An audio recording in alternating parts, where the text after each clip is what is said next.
Hello, everyone, and welcome to class. Today we will continue with our discussion about reform movements during the 19th century. Today we will shift our focus to some different movements that impacted how people viewed the world around them and how these different thought processes impacted American culture, art, and literature in the United States.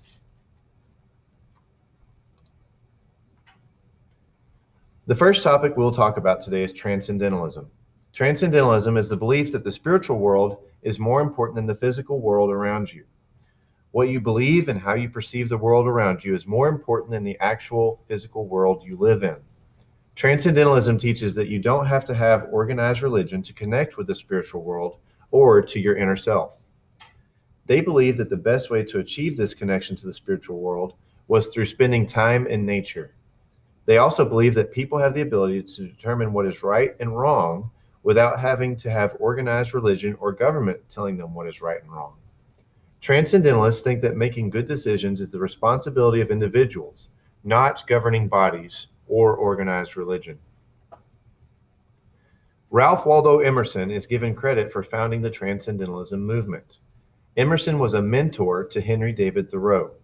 Thoreau wrote several books, including Civil Disobedience and Walden. Walden is a book about the time he spent in nature and his connection to the spiritual world.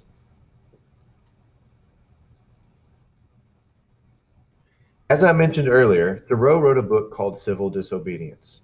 He felt that the government does not always do what is right and that the U.S. government had made some very poor decisions during his lifetime.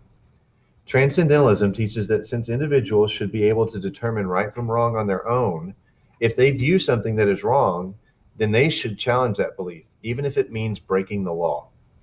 Civil disobedience is the act of breaking the law, but in a way that is typically nonviolent. This can include not paying taxes or not following laws that you feel are unjust.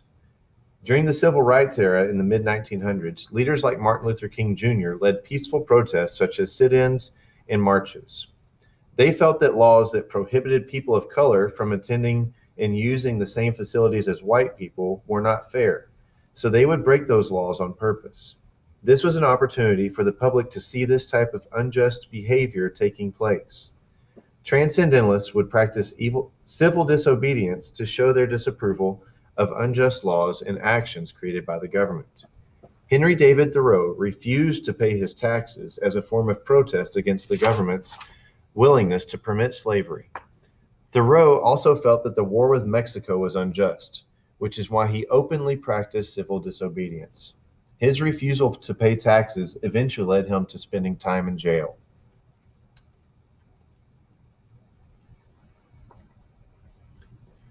In the 1820s, a man named Thomas Cole founded the Hudson River School. Many artists who attended this school used nature as a foundation for their works.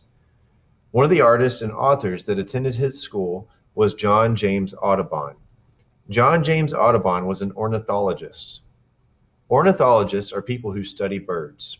Audubon wrote a book called Birds of America, which describes the details of many birds that can be found in North America. Other notable artists from this time period include Herman Melville, Washington Irving, and Edgar Allan Poe. Moby Dick is one of America's most critically acclaimed novels of all time.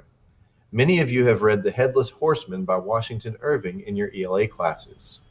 If you have not already, you will end up reading short stories by Edgar Allan Poe in your ELA classes. Many of his stories were very dark and eerie in nature. I would suggest reading The Pit and the Pendulum by Edgar Allan Poe when you get a chance. It's one of my favorite stories by Poe. Throughout the 19th century, American artists and authors became very popular and well-respected worldwide. I hope you enjoyed learning about how America was impacted by artists, authors, and philosophers from this time period. Please feel free to ask any questions about any of the topics we covered in this video when we return to class. Have a great day.